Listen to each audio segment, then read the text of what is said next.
Good morning, Level Up listeners, and welcome back to our week on mental independence. This episode is about battling imposter syndrome, that nagging feeling that you don't deserve your success, that you're not as smart as people think. We'll break down what it is, why so many of us feel it, and give you practical tips to feel worthy and confident in the achievements you've earned.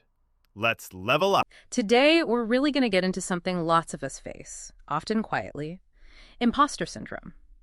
Our goal here is to unpack what it is, figure out why it's so common, and map out a way towards what we're calling mental merdeka, basically getting some real sovereignty over your own thoughts. Yeah, it's a fascinating area, imposter syndrome. Yeah. It was first flagged by psychologists Pauline Clance and Suzanne Imes. And it's not just, being humble. It's this really deep internal feeling that you aren't actually skilled, despite all the evidence showing you are competent. There's this constant nagging worry that you're going to be found out exposed as a fraud. Right. And the numbers are pretty staggering. Some studies suggest up to, 82% of people have felt this at some point? 82%. Wow. Mm-hmm. And often when success does happen, it gets chalked up to luck or timing or anything but personal ability. It's hard to internalize wins. That percentage is really striking. So if nearly everyone feels this way sometimes, what does this sort of secret fear actually look like day to day? How does it show up? Well, it shows up in a few pretty common ways. Yeah. There's the constant self-doubt, that feeling of just not being good enough, even when you've achieved things. Okay. Then there's attributing success to luck, like we mentioned. Mm-hmm. That fuels this chronic anxiety, this fear of being found out, which can then lead to things like intense perfectionism, setting impossibly high standards for yourself. Or maybe the opposite, like procrastinating out of fear. That too, definitely. Or overworking, trying to compensate for what you feel you lack. And another big one is finding it genuinely hard to accept praise. Yeah, deflecting compliments. Exactly. You just don't feel like you deserve them. It really sounds like a cycle that feeds itself. Yep. But where does it come from? What makes it so widespread? Is it just us, or is it our environment? That's a really important question. And it's usually not about some individual weakness. Often it's a reaction to our surroundings, your upbringing, for instance. Family dynamics can play a big role. Maybe there was a huge emphasis on achievement or constant comparison with siblings, that kind of thing. New roles and environments are also classic triggers. Starting a new job, especially a challenging one, getting into a top university, a big promotion. Right, feeling like you maybe don't quite belong yet. Precisely. And then there's the modern elephant in the room, social media. Oh, yeah. Huge. It's a massive factor today. We're constantly seeing these curated highlight reels, comparing our messy reality to someone else's polished online life. It directly feeds anxiety and those feelings of not measuring up. That comparison trap is just relentless, isn't it?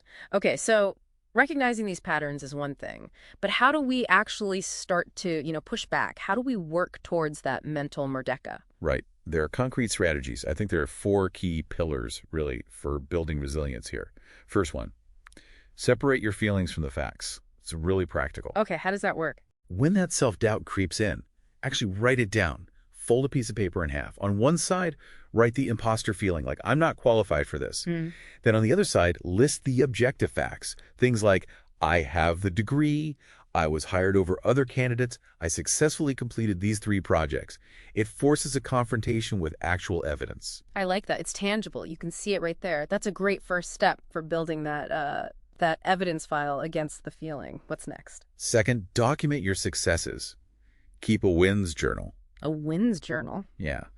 People prone to imposter syndrome tend to forget or minimize their achievements. So make it a habit, maybe daily, to just jot down accomplishments, even small ones. Things like, I spoke up in that meeting, or I finished that tricky report, or I got some positive feedback. It creates this undeniable personalized record that you can look back on. It's ammunition against that internal critic. So the journal acts like a counter-narrative you build over time. Is it hard to keep up? People might think their wins are too small. That's a common hurdle, dismissing the small wins. But consistency is key. Recognizing that every step forward, no matter the size, builds competence. Which actually leads nicely into the third strategy. Reframe your narrative. Reframe. How so? 2 parts to this. First, reframe mistakes. See them not as proof of your fraudulence, but as, learning opportunities, growth moments.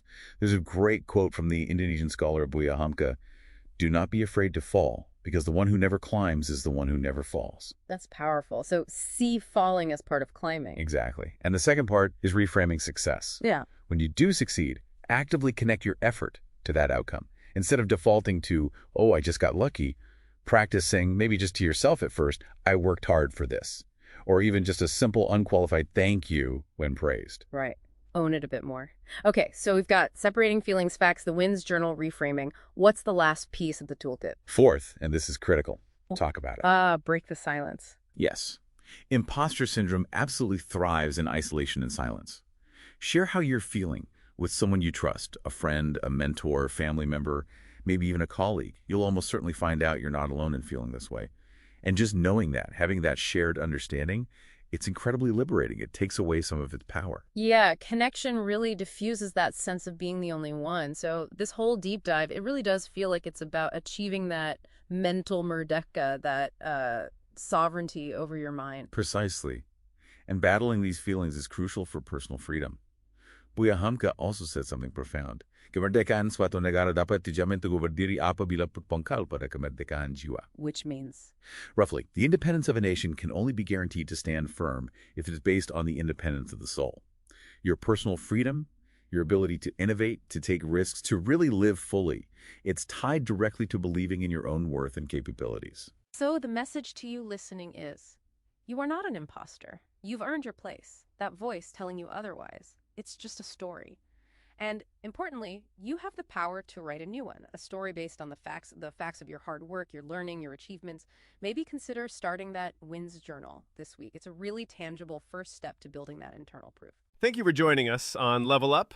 Tomorrow we'll talk about another crucial pillar of mental freedom, overcoming the fear of failure. Until then, own your success and keep leveling up.